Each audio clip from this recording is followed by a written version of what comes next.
अस्सलाम वालेकुम। આપણે બધા જાણીએ છીએ કે સોમવારના સવારે કચ્છ મુસ્લિમ સમાજ તરફથી એક આવેદન પત્રનું આયોજન કરેલ છે.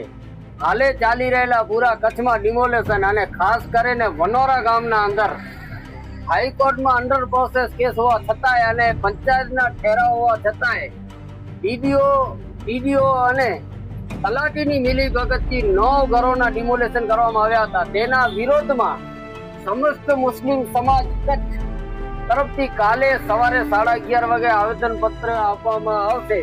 તમામ મુસ્લિમ અને હિન્દુ ભાઈઓ પણ આ આવેદન પત્રમાં જોડાય એવી અમારી અપીલ છે. સાથે કાલના આવેદન પત્રને કચ્છ મુસ્લિમ સમાજની તમામ સંસ્થાઓ, જમાતો અને આગેવાનોએ સમર્થન આપ્યું છે. સાથે સાથે દલિત સમાજની ભીમ આર્મી, ભામસેફ અને દલિત અધિકાર મંચે પણ સમર્થન આપ્યું છે. તો હું મુસ્લિમ સમાજને પણ ખાસ ગુજારિશ કરું છું કે બહોળી સંખ્યામાં કાલે હાજર રહી અને આ તાનાશાહી હિટલરશાહી સરકારના વિરોધ જે ડિમોલેશનની કાર્યવાહી થઈ રહી છે એના વિરોધમાં કાલે તમે હાજરી આપો. અસ્સલામ વાલેકુમ.